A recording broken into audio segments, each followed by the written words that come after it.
What's up, sports bettors? This is a quick video, but it's a question that I get all the time is how many bets should I be placing on a daily basis?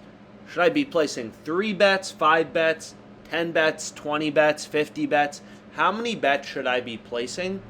So what we're going to do is there's no BS in this video, is we're literally going to go through the math of why it is optimal to place more bets on a daily basis, assuming your bets are profitable.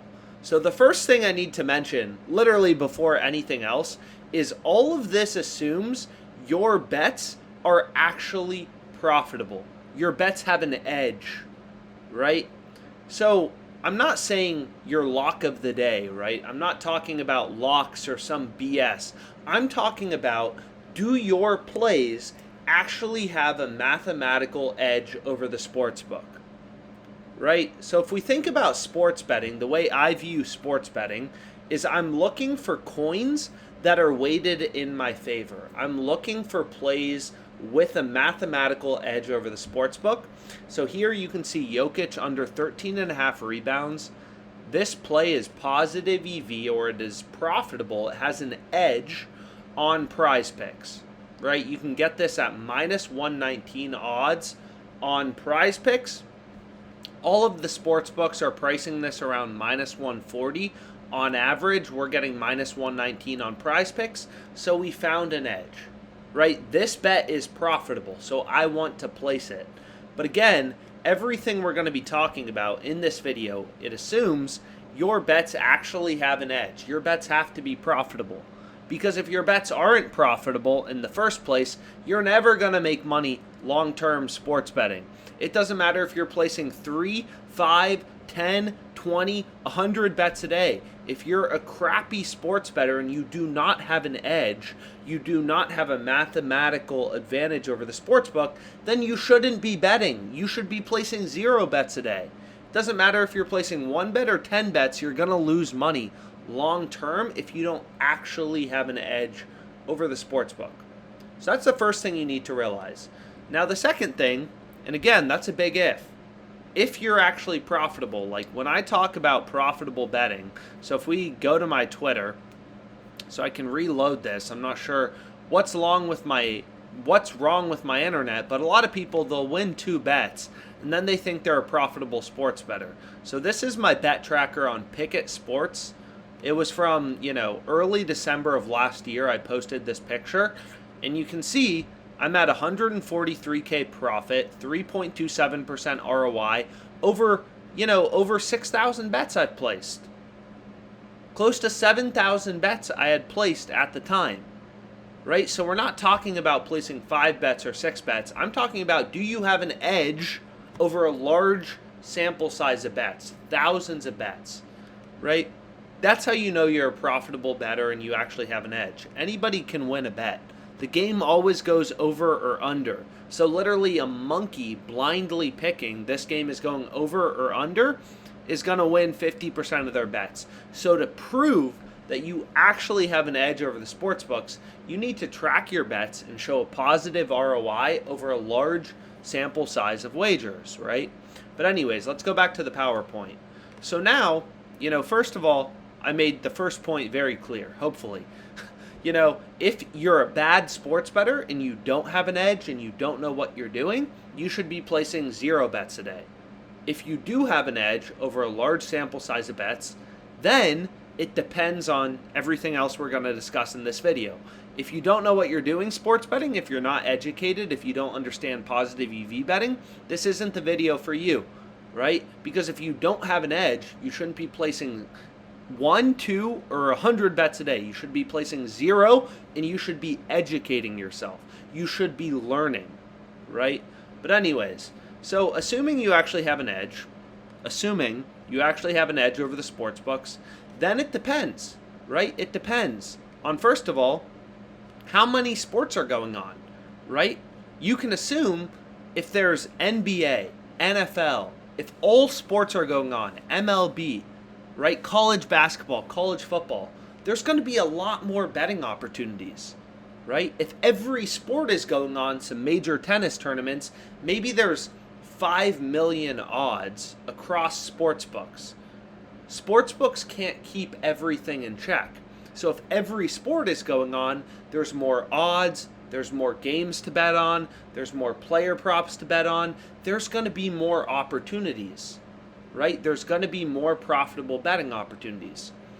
Now, on the other hand, if let's say it's just NFL, MLB's over, NBA's over, it's just the NFL, and it's a Monday, and there's no games until Sunday, you may only be placing a couple bets. There may just not be any opportunities in the market. So you don't want to force bets, right? You only want to place bets when you have an edge.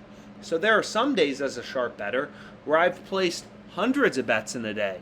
When college basketball, college football, all these sports are going on, there were lineup changes, there were a lot of line movements, a lot of profitable betting opportunities. On other days, I've placed 3, 4, 5, 6 bets. Not a lot. If there's not a lot of value in the market, then you don't want to place bets, right? As a sharp bettor, I wake up and I say, okay, let me check OddsJam, let me follow the market, let me hunt for value, but I'm not forcing anything. If there's value in tennis, I'll bet on tennis.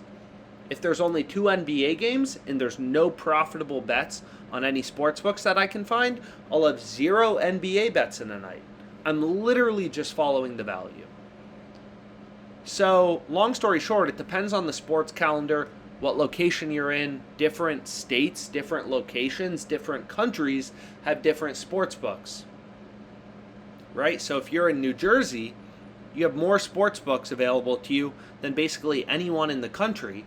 There's probably going to be more betting opportunities, more very profitable bets on a daily basis.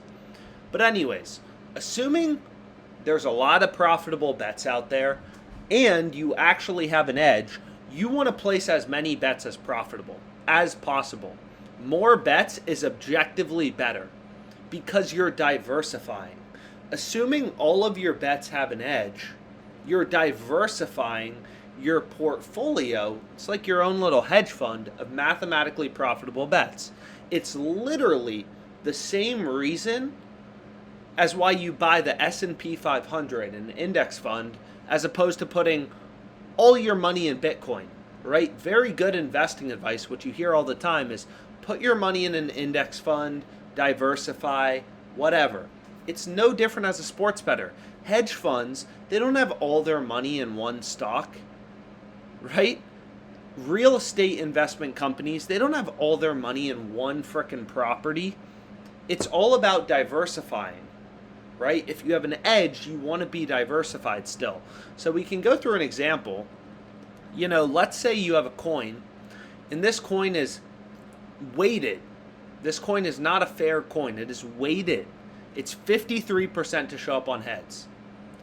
So if we're just going to flip it, one flip, and let's say I'm betting all my money on it, there's still a 47% chance I go broke. Sure, that coin is more likely to show up on heads if you put a gun to my head and said, hey, you have to pick heads or tails and put all your money on it. I'm obviously going to select heads because heads is more likely. Heads is 53% to occur. But there's still a 47% chance I end up broke if I put everything I own on heads. 53% heads, 47% tails. That's why we talk about bankroll management, very frequently on OddsJam.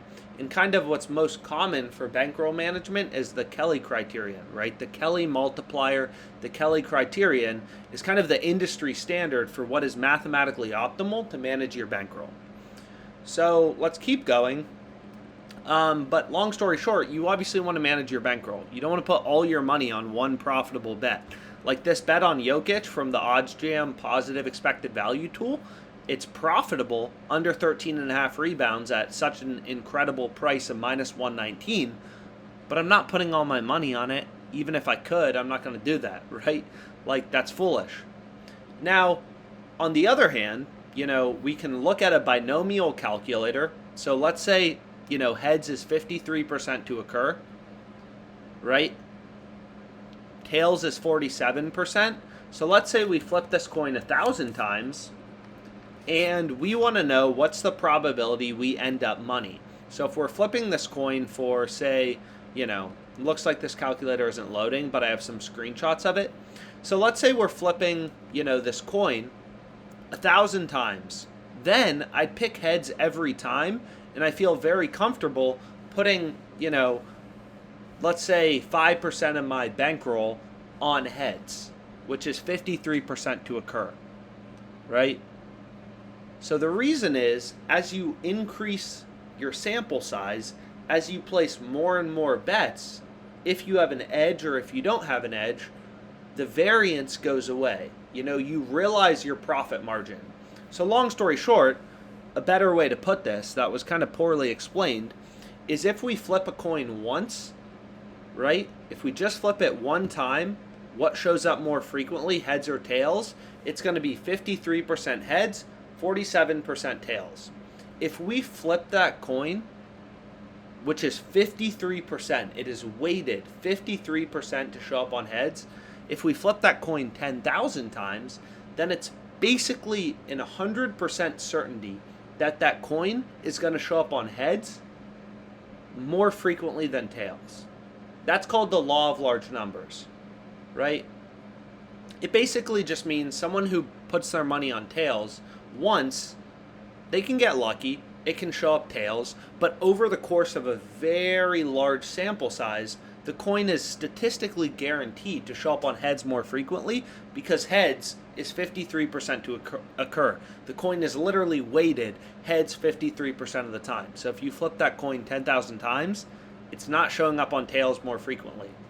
So you can go through the math with a binomial calculator, and if you have a coin that's 53% to land on heads and you flip it 1,000 times, you're 97% to have more heads than tails after 1,000 coin flips, and you're basically 100%, 99.999999999% to have more heads than tails after 10,000 flips. So all that means is, as a sharp bettor, you want to increase your sample size.